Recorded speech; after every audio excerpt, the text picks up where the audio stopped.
never truly felt like a girl. Yes, I wore pretty uniforms with skirts almost every day. But my mom never taught me how to braid my hair, do my makeup, or buy me dresses. Ladies and gentlemen, my name is Charis Dinalpina from Tarcisius Reta Senior High School. Charis, Charis, not Harris, Harry, or Carrie. It was a beautiful Hebrew name given by my parents, meaning grace. Even with a name filled with hope, I wish I had a different name. If I had a different name, something more common or more feminine, maybe I would have been more confident. Last week, I learned about how to imagine a different past using third conditional sentences. And it made me realize that there are so many things that I wish would have happened or would have not. If I had studied harder, I would have gotten a better grade. But guess what? I never tried studying harder at all. I have this very bad habit of me just lazing around, telling myself, oh, I can do this later. Now is the time to relax. But later never comes. It's almost as if my future and present self are two entirely different people. But I'm Charis, and I'll always be Charis, not Harris, Harry, or Carrie. Have you ever felt that way before? That phenomenon is called a future self disconnect. A future self disconnect is when your brain doesn't think of your present and past and future self as the same person. It might be the reason why maintaining long-term goals is so hard. You catch yourself saying, I'll do this later, I'll still have time. Let my future self handle it. But guess what? Your future self is not this knight in shining armor that'll save you and mysteriously achieve your goals. But you keep forgetting that and you keep making the same mistakes every day and you keep regretting and regretting.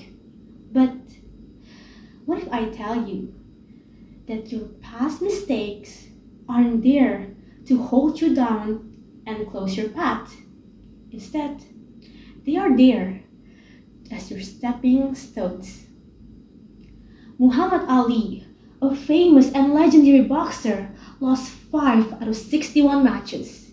Yes, in his entire boxing career, he only lost 5 times. And that was not only possible because he was extraordinarily talented, but also because he struggled. He worked, he struggled, he trained almost every day. He didn't see his losses as a defeat. He didn't see them as something to be shameful about. No, he saw them as opportunities to learn to better himself.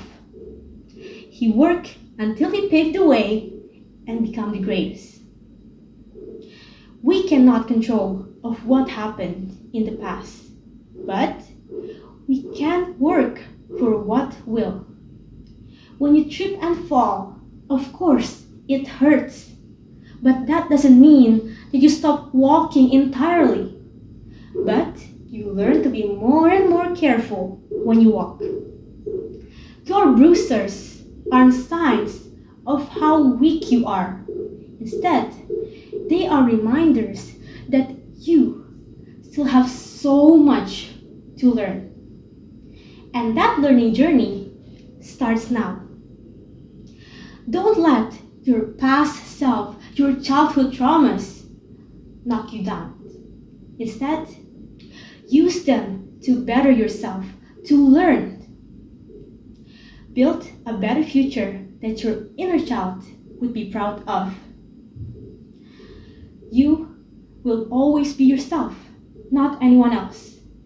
And you start by doing small things like affirmations, telling yourself that you are more than yourself. Your future self is already looking at you with a smile. So start doing it. And from then on, you can set boundaries within yourself. You can learn from your past mistakes. And finally, you can maintain long-term goals and plan your future. Like I said, you will always be yourself, not anyone else. So, why change who you are? Work to be the better version of yourself. No matter how many times you fall, take a step. Because when you don't take a step, you won't get anywhere. So, stop saying if. Stop only saying if and say I will. I will get better. I will have better grades. I will study harder. And I know that you will be able to do it. So, see you all in the future. A good one. Don't forget to work on yourself. Thank you. Once again, I'm Charis, Charis.